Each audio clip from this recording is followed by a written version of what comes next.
This Sunday, September 20th, the Broncos take on the Pittsburgh Steelers. It's a 1 p.m. Eastern start. Hey guys, don't forget, next time you're on picksandparlays.net, use the promo code NFL15 and it'll save you 15% on anything in the entire site. My name's Allie Burns. This is Picks and Parlays. I've got Tim Michael on the line. Tim, I'm showing Pitt opened as a 5-point favorite, but that number jumped up -7.5.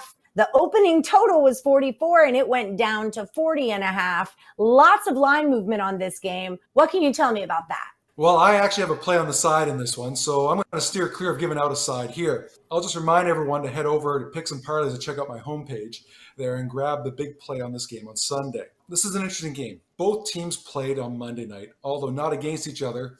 It's a difficult enough season with all the pandemic issues and everything. But now both teams enter week 2 with one less day of preparation. Denver had a 14-13 lead late at home versus the Titans in week 1, but it wound up losing 16-14 in the end. Denver quarterback Drew Lock was decent, but not overly spectacular or anything, finishing 22 of 33 for 216 yards, 1 TD, and a pick. Lock was playing without services of 2 key weapons as well, as both rookie Hamler and top wide receiver Sutton were out with injury, and each is listed as questionable for week 2. Now, Broncos right back, Lindsey, was also injured on Monday, but thankfully for Denver fans, they do have a very competent backup in Gordon, who had 78 yards and a touchdown. Now, tight end Noah Fent and rookie receiver Judy will have their hands full with this aggressive Steelers defense, though. Last year, well, the Steelers were 8-8, but Ben Roethlisberger missed 14 of those games. Pittsburgh's offense looked okay, I thought, in its primetime win over the Giants in the Big Apple on Monday, as Big Ben finished with 21 of 32 for 229 yards and 3 touchdown passes. But that vaunted Steelers defense is what definitely stole the show, in my opinion, forcing fumble recoveries and making 2 picks on the Giants quarterback, Daniel Jones. Jones was under pressure all night by Pittsburgh, which would in the end go on to post 3 sacks.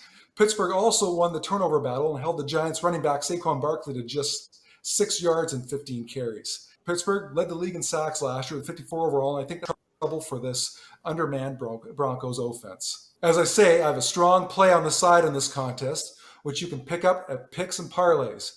For this video selection, I'm going to give out the under as my official pick in this one. The under it is. All right. Tim Michael says take the under in the Steelers and Broncos game. I'm kind of leaning toward the Steelers on this one. The Broncos did not impress me. They were a 3-point dog. They did cover that. But Steelers were a 6.5-point favorite. They covered against the Giants.